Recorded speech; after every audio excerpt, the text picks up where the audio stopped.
A friend of mine told a funny story recently about a man caught walking across the Sydney Harbour Bridge during the COVID lockdowns. A cop stopped him and asked him what gave him the legal right to be outdoors. "I'm exercising," the man said, vaguely aware that it constituted a legal exemption from the East German-style 24-hour curfew. "Doesn't look like it to me," the cop said. "You're not walking fast enough." Similar anecdotes emerged from Victoria, where people who had legally popped out to buy a coffee had the contents of their cups tested by aggressive police officers to see whether they were hot enough. The New South Wales Ombudsman yesterday published his second report into the state's COVID response, and it's not flattering. Firstly, it points out that the standard model of lawmaking, this is through history, which is by a duly elected parliament or through powers delegated to a relevant minister, were, during the pandemic, replaced by public health orders, which were fast and flexible, but also, quote, imposed extraordinary and significant incursions on individual rights without ordinary parliamentary consideration and oversight, unquote. The Ombudsman reported that this led to many people feeling overwhelmed, confused and uncertain about what they could and could not do on any given day. His report said, quote, "Mere ignorance of the law is generally considered no excuse for a failure to comply. On the other hand, that laws are knowable by those who are subject to them is a fundamental requirement of the law.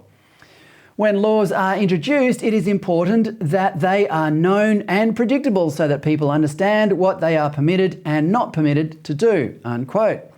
Well, my next guest is Professor James Allen, the Garrick Professor of Law at the University of Queensland, a barrister and author of the book Democracy in Decline, as well as countless opinion pieces for The Australian and The Spectator.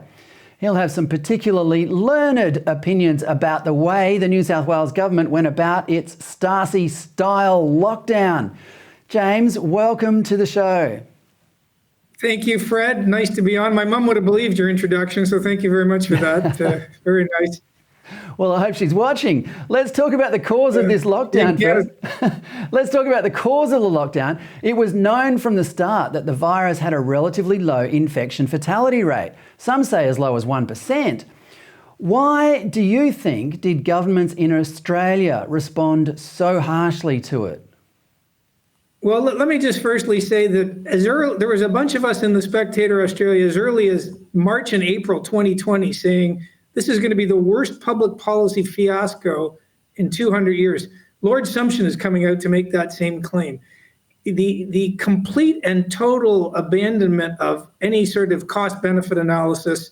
You'll remember Zoe Booler was handcuffed, a pregnant woman in her house, and the assistant police commissioner said anyone who objects to lockdowns is, and I'm quoting here, batshit crazy.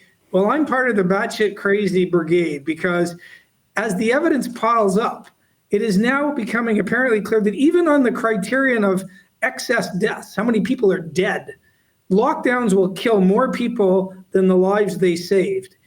Leave aside closing schools, you've ruined young children's education, some will never catch up. It was the biggest transfer of wealth these last 2 years from the poor to the rich ever. If you were a billionaire, great. And it was also the biggest transfer of wealth from the young to the old on every axis of consideration. And all you got from the press and from politicians was, oh, you're in favor of killing grandmothers. Well, no. Well, more people will die because of lockdowns than were saved.